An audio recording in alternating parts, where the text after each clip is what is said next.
स्नातकोत्तर कला संकाय परीक्षा में अधिकतम सीजीपीए के लिए विश्वविद्यालय स्वर्ण पदक ये चीज़ कहीं ना कहीं कमी है यहाँ पे, क्योंकि हमारे यहाँ जब एग्रीकल्चर ग्रेजुएट जब कंप्लीट कर लेता है ग्रेजुएशन। नमस्कार, क्या नाम पड़ेगा आपका? थोड़ा बताइए। डॉक्टर दिव्यांश राय। अच्छा। मैं अभी एज ए गेस्ट फैकल्टी काम कर रहा हूँ डिपार्टमेंट ऑफ बिजनेस एडमिनिस्ट्रेशन। कैसा लग रहा है? कुलाधिपति आई थी। नमस्कार, मैं गणेश और आप देख रहे हैं जीपी न्यूज़ नेटवर्क। इस वक्त मैं मौजूद हूँ गोरखपुर के विश्वविद्यालय दीनदयाल उपाध्याय में, और यहाँ जो स्वर्ण पदक का वितरण हो रहा था, आपको बता दें कि 43वां दीक्षांत समारोह था, और उसी के संबंध में विश्वविद्यालय स्वर्ण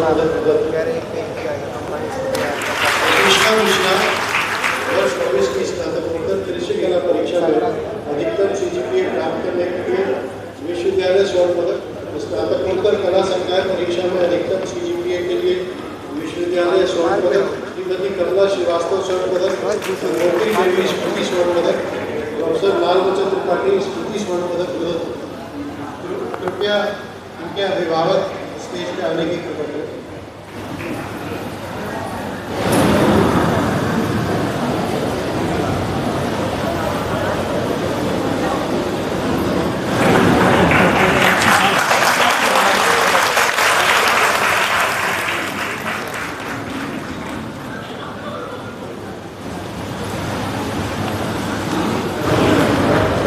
श्वेता वर्मा वर्ष 2024 की स्नातकोत्तर मंच कला परीक्षा में अधिकतम सीजीपीए प्राप्त करने के लिए विश्वविद्यालय स्वर्ण पदक प्रदान।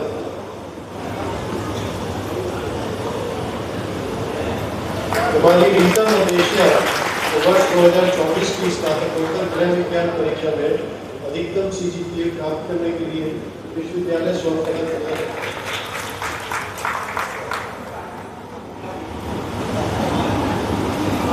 दिव्या मदेशिया को वर्ष 2024 की स्नातकोत्तर संस्कृत परीक्षा में अधिकतम सीजीपीए प्राप्त करने के लिए विश्वविद्यालय स्वर्ण पदक। दिव्या मदेशिया के फ्रेंड्स कृपया मंच पे आए। दिव्या मदेशिया को डॉक्टर लक्ष्मी नारायण मिश्र के स्नातकोत्तर इतिहास परीक्षा में अधिकतम सीजीपीए प्राप्त करने के लिए विश्वविद्यालय स्वर्ण पदक। रीना श्रीवास्तव स्मृति स्वर्ण पदक प्रदान।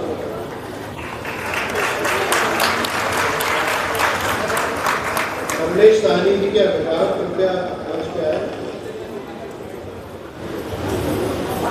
कमलेश साहनी को वर्ष 2024 की स्नातकोत्तर प्राचीन इतिहास पुरातत्व एवं भारतीय संस्कृति परीक्षा में अधिकतम सीजीपीए प्राप्त करने के लिए विश्वविद्यालय स्वर्ण पदक। श्री पी.डी. मस्कारा स्मृति स्वर्ण पदक, डॉक्टर कनक त्रिपाठी स्मृति स्वर्ण पदक, प्रोफेसर कॉलेज स्वर्ण पदक, श्री गौरी मेमोरियल स्मृति स्वर्ण पदक।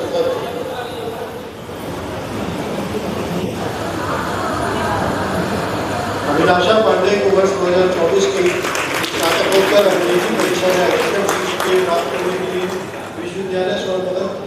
स्वर्गीय प्रोफेसर नरसिंह श्रीवास्तव अंग्रेजी विभाग स्मृति स्वर्ण पदक।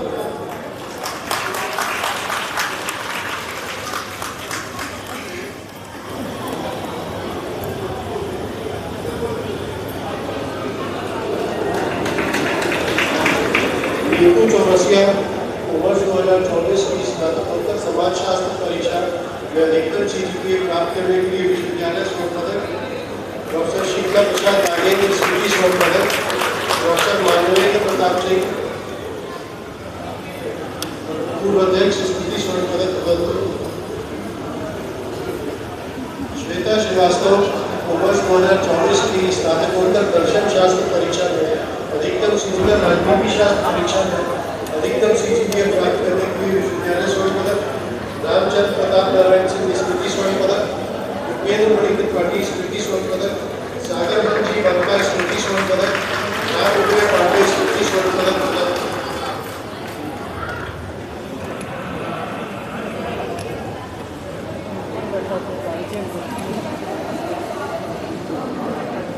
अनिकेत राय वर्ष 2024 की स्नातकोत्तर राजनीति शास्त्र विषय केंद्रीय विश्वविद्यालय केंद्र में अधिकतम सीजीपीए के लिए स्वर्गीय दिनेश सिंह स्मृति स्वर्ण पदक। छात्र हैं उनसे पूछेंगे कि उनकी तैयारी कैसी रही, और उनके हाथ में इस बार गोल्ड मेडल लगा हुआ है। उनसे पूछेंगे कि उनकी तैयारी कैसी रही और जानेंगे कि किस विषय में वो लोग प्राप्त किए। नमस्कार सर, क्या नाम पड़ेगा आपका? नमस्कार, मेरा नाम डॉक्टर धर्मेंद्र सिंह है जी सर। और मैं अभी वाणिज्य विभाग में एज अ गेस्ट फैकल्टी अपनी सेवाएं दे रहा हूँ। अच्छा अच्छा। जी, हाँ। आपकी तैयारी कैसी रही और कौन कौन सी कठिनाई उसमें आई, थोड़ा उसके बारे में बताइए। देखिए, कठिनाई क्या, पीएचडी में पहले तो आपको टाइम देना पड़ेगा। जी, जी, जी। यहाँ पर कोई शॉर्टकट नहीं है क्योंकि यहाँ पर गवर्नमेंट ने, यूजीसी यूनिवर्सिटी ग्रांट कमीशन ने ये लागू कर दिया कि आप 36 मंथ से पहले अपनी थीसिस को जमा नहीं कर सकते हैं। और जो 36 मंथ में अगर जमा करते हैं तो अवार्ड होते होते जो है हमको कम से कम 3.5 साल लग जाते हैं जो जी, है। जी, जी। लेकिन मैंने अपना शोध कार्य जो है पूरा 5 साल 1 महीने में किया।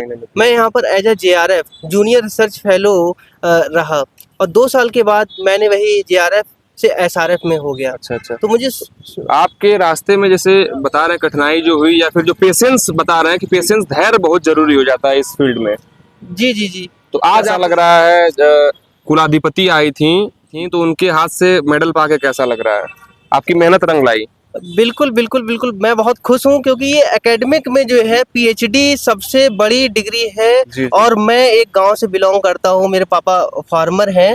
तो आपकी आज इसके वजह से आपकी पूरी गांव का जो नाम रोशन हो गया, अपने इलाके का आप नाम रोशन किया, मम्मी पापा का नाम रोशन किया, अपने माता पिता का। जी जी जी जी। अभी तो वो लोग आज नहीं उस तक उपस्थित थे यहाँ पे? आज यहाँ पर नहीं थे क्योंकि मैं बरेली, जिला बरेली से हूँ। अच्छा अच्छा। तो बरेली यहाँ से दूर है तो मम्मी पापा का यहाँ पर आना इतना आसान नहीं था। जी जी। तो मैं बहुत खुश हूँ और मेरे परिवार वाले भी बहुत खुश होंगे जब ये डिग्री पाकर। अपने छोटे भाइयों बहनों को क्या सलाह देना चाहेंगे जो इस फील्ड से जुड़ना चाहते हैं या फिर तैयारी करते हैं? देखिए, मैं यही कहना चाहूंगा, सबसे पहले तो हार्ड वर्क आपको करना ही पड़ेगा। शॉर्टकट नहीं इसमें, शॉर्टकट नहीं है। और आज के दौर में जो है हार्ड वर्क के साथ साथ आपको थोड़ा स्मार्ट भी बनना पड़ेगा। हार्ड वर्क के साथ साथ स्मार्ट वर्क करना पड़ेगा। चलिए, बहुत बहुत धन्यवाद Thank you सर so अपना much. समय देने के लिए। नमस्कार क्या नाम पड़ेगा आपका, जी, थोड़ा मेरा नाम बताइए। है डॉक्टर दिव्यांश राय। अच्छा मैं अच्छा। अभी एज ए गेस्ट फैकल्टी काम कर रहा हूँ डिपार्टमेंट ऑफ बिजनेस एडमिनिस्ट्रेशन। जी। तो कैसी इसकी सफर शुरुआत हुई, थोड़ा इसके बारे में बताइए। और अगर कोई करना चाहता है पीएचडी तो उसके लिए क्या क्या निम्न क्राइटेरिया है, उसको थोड़ा बताइए। जी देखिए, मेन चीज़ ये है कि पहले आप ये देखिए, आप बाय विल करना चाहते हैं या फोर्सफुली आ रहे हैं फोर्सफुली आ रहे हैं। अगर आप बाय विल करना चाह रहे हैं तो आपको ये चीज़ पता होना चाहिए कि आपके अंदर पेशेंस होना चाहिए। जी पीएचडी इतना आसान नहीं होता, उसमें बहुत सारे ऑब्स्टेकल्स, कठिनाइयाँ आती हैं। जी जी। हमें बस ये देखना, हमें धैर्य बना के रखना है कि एक ना एक टाइम वो आएगा जो सारी चीज़ें निकल जाएंगी और हमें परिणाम चाहिए था वो मिलेगा। मुझे ये कहना है कि अगर आप पीएचडी करना चाहते हैं और आपको चाहिए कि आपको कुछ पैसा भी मिलता रहे जिससे आप आसानी से पीएचडी कर पाएं, क्योंकि बहुत सारी चीज़ें होती हैं कि आपको अपनी फैमिली की रिस्पॉन्सिबिलिटी सारी देखनी होती है, उसमें आपको फेलोशिप की रिक्वायरमेंट होती है। तो यूजीसी आपको एज अ JRF के तौर पे फेलोशिप प्रोवाइड करता है जिसका अमाउंट काफ़ी अच्छा है, जिससे अपनी फैमिली की रिस्पॉन्सिबिलिटीज़ के साथ साथ आराम से आप कोई बर्डन नहीं होगा। बिल्कुल आराम से कर सकते हैं। जी। तो बताइए, कितना साल का आपका ये मेहनत जो है वो कितना साल तक चला था, और कौन कौन सा आप अगर बाहर से कुछ पढ़ाई किए या फिर सेल्फ स्टडी था, और कुछ किताबें रिकमेंड करेंगे, थोड़ा बताइए इसके लिए। जी, मैं BHU से मैंने MCOM जब किया था, अच्छा, उसी टाइम मुझे ये पता था कि मुझे नेट क्वालिफाई करना है, JRF क्वालिफाई करना है और फाइनली मुझे पीएचडी करना है। लक्ष्य बना लिए थे आप? लक्ष्य मेरा वो तय था कि मुझे यही करना है क्योंकि मुझे टीचिंग में ही आगे बढ़ना था। इसका मतलब ये बिल्कुल नहीं है कि पीएचडी करके हम टीचिंग में ही आगे बढ़ सकते हैं। पब्लिक सेक्टर अंडरटेकिंग्स में बहुत सारी नौकरियां आती हैं जिसमें हम आगे स्विच कर सकते हैं। रही ये बात बुक की, तो मैं बुक के लिए ये कहूँगा कि कोई भी स्टैंडर्ड बुक जो भी आप पढ़ सकते हैं, आपको गाइड बुक के तौर पे नहीं जाना, क्योंकि गाइड बुक बहुत सारी गलतियां होती हैं और वो गलतियां हम एग्जाम में भी करते हैं। तो हमें एक स्टैंडर्ड बुक को फॉलो करना है और उसके हिसाब से ही हमें आगे बढ़ना है। जी। चलिए सर, अपना समय देने के लिए बहुत बहुत धन्यवाद, हमारी शुभकामनाएं आपके साथ है। तो चलिए आगे बढ़ते हैं। एक और छात्र हैं जो गोल्ड मेडलिस्ट इस वर्ष प्राप्त हुए हैं और इनके पास सर्टिफिकेट है। पूछेंगे इनसे कैसा रहा अनुभव, सर बताइए। जी सर। किस विषय में आपको मिला है? जी सर, मुझे BSc एग्रीकल्चर डिग्री में अच्छा। सबसे सर्वाधिक अंक CGPA प्राप्त करने के। सबसे पहले तो आपको बहुत बहुत बधाई, बहुत बहुत शुभकामनाएं। और राज्यपाल आनंदीबेन पटेल आई थी, उनके हाथ से आप मेडल पाए हैं, कैसा अनुभूति हो रहा है? जी, बहुत ही प्राउड मोमेंट है किसी भी स्टूडेंट के लिए जब वो ऐसे गवर्नर के हाथ से या फिर किसी भी बड़े माननीय लोगों के हाथ से जब मेडल मिलता है तो बहुत ही गर्व महसूस होता है और कहीं ना कहीं माता पिता को भी ये गर्व बहुत महसूस होता है। अच्छा अच्छा। इसकी शुरुआत कैसे हुई? आप जैसे कि यहाँ सेमेस्टर वाइज है या फिर कैसे है, और आप कैसे कैसे अपने उस स्टडी को, प्लान को बढ़ाते गए और आज इस स्तर पे पहुंचे हैं? जी, एग्रीकल्चर फैकल्टी जो है पहले तो 2 जगह ही चलता था, एक नेशनल पीजी कॉलेज बड़लगंज में और एक जीआरडी पीजी कॉलेज देवरिया। लेकिन अब तो ये डीडीयू यूनिवर्सिटी में भी, कैंपस में भी आ गया है। और इसकी प्रेरणा जो मुझे मिली, मेरे मामा जो है बीएससी एग्रीकल्चर किए थे मेरे एनपीजी कॉलेज से ही। और इस समय सेक्शन ऑफिसर हैं हाई कोर्ट इलाहाबाद में। और मेरे बड़े पापा जो बीएससी एग्रीकल्चर, एमएससी और बीएससी दोनों एग्रीकल्चर से ही किए थे और फॉरेस्ट रेंजर से रिटायर हैं। तो इन दोनों के लोगों के मतलब श्रेय से सीखते हुए मुझे आश्रय ये मिला कि आप बीएससी एग्रीकल्चर करिए प्रोग्राम। तो मैंने उनको कहने पर बीएससी एग्रीकल्चर किया। और आगे का आपका क्या प्लान है, रोड मैप क्या है आगे का? आगे का मेरा यही प्लान है कि मैं बीएससी कंप्लीट मेरा हो ही गया और मैं MBA program, MBA agribusiness होता है, एमबीए एग्री बिजनेस में प्रोग्राम में जाऊं और उसमें मतलब बढ़िया प्लेसमेंट कर के लिए। तो शहर में कहीं आप कोचिंग किए थे या कैसे आपकी पढ़ाई चलती थी? जी, दिनचर्या क्या थी? दिनचर्या ये थी कि मैं बड़लगंज में नेशनल पीजी कॉलेज में हॉस्टल में रहता था। और वहाँ हॉस्टल में खुद से सेल्फ स्टडी और क्लास वगैरह जो भी रहते थे और डेली अटेम्प्ट करना या फिर कुछ अपने सेल्फ स्टडी भी करता था। जी, यही प्रोसेस था मेरा। कहाँ के रहने वाले हैं? जी, मैं गोला बाजार, यही गोरखपुर डिस्ट्रिक्ट का। जैसा कि आपको बता दें कि जीपी न्यूज़ नेटवर्क भी गगहा क्षेत्र की है। तो ये बात काफ़ी गौरवान्वित आप कर रहे हैं सभी को। और गगहा क्षेत्र, गोला क्षेत्र और ये बढ़लगंज क्षेत्र आपस में जुड़ा हुआ है, जैसा कि आप जानते भी होंगे। बिल्कुल सही बात। तो वहाँ के निवासियों के लिए आप वाकई में मिसाल हैं और एक रास्ता दिखाए हैं युवाओं के लिए, अपने छोटे भाई बहन के लिए। जी बिल्कुल, ये बहुत ही गर्व की बात है। हमारे क्षेत्र से कहीं ना कहीं ऐसा होता है तो अपने आप को भी महसूस होता है और साथ ही जितने भी लोग क्षेत्र के रहते हैं उनको भी गर्व महसूस होता है। तो अपने छोटे भाई बहन के लिए क्या कहेंगे? छोटे भाई बहन को यही कहना चाहूँगा, जो जब मैंने एग्रीकल्चर में एडमिशन लिया था तो क्योंकि मुझे ज़्यादा जानकारी नहीं थी, क्योंकि मेरा 12th में स्ट्रीम बायोलॉजी से था। तो जब मैं एग्रीकल्चर आया तो मुझे थोड़ा ऐसा डर था कि एग्रीकल्चर थोड़ा हार्ड सब्जेक्ट पड़ेगा, लेकिन जब मैं इसमें स्टडी करते गया तो 4 साल कैसे बीत गया कुछ पता ही नहीं चला।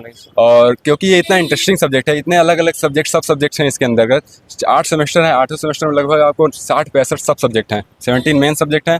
और 8 सेमेस्टर में 60 to 65 सब। यहाँ पे जो अध्यापक हैं उनका क्या रोल रहा आपके? जी, अध्यापक का बहुत बेहतरीन रोल रहा है। पहले जो अध्यापक थे कुछ आयोग से भी आए हैं जिन्होंने सभी स्टूडेंट को बहुत ही अच्छे तरीके से मदद किया, प्रैक्टिकल से लेके एग्जाम जो भी इंटर्म के जो भी हो सकता है उन्होंने बहुत अपनी तरफ से कुछ बदलाव चाहेंगे इस सिस्टम में, या फिर कुछ इंटर्नशिप का यहाँ पे आए, कुछ बाहर से कंपनियां आए? जी इसके लिए कुछ ये चीज़ कहीं ना कहीं कमी है यहाँ पे, क्योंकि हमारे यहाँ जब एग्रीकल्चर ग्रेजुएट जब कंप्लीट कर लेता है ग्रेजुएशन, कहीं ना कहीं वो जॉब की, कहीं कुछ ग्रेजुएट्स ऐसे होते हैं जो लैप्स हो जाता है, जॉब की तलाश में रहते हैं। तो अगर यहाँ पे अगर कैंपस प्लेसमेंट के बारे में भी ध्यान दिया जाए तो जो ग्रेजुएट्स यहाँ से कंप्लीट होकर आते हैं, जिनको जॉब की रिक्वायरमेंट है, वो डायरेक्ट प्लेस होकर आने वाले समय में हो सकता है कि इस पे ध्यान दिया जाए और यहाँ पे प्लेसमेंट जो है, कैंपस सिलेक्शन की जो बात आप कर रहे हैं, जो बड़े बड़े यूनिवर्सिटी कॉलेज करते हैं, वो यहाँ पे नदारद दिखता है डीडी यूनिवर्सिटी में।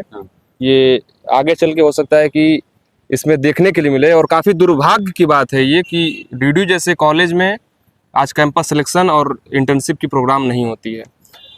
बहुत बहुत धन्यवाद सर अपना समय देने के लिए। जी सर, भविष्य के लिए ढेर सारी शुभकामनाएं, बहुत बहुत बधाई। धन्यवाद सर।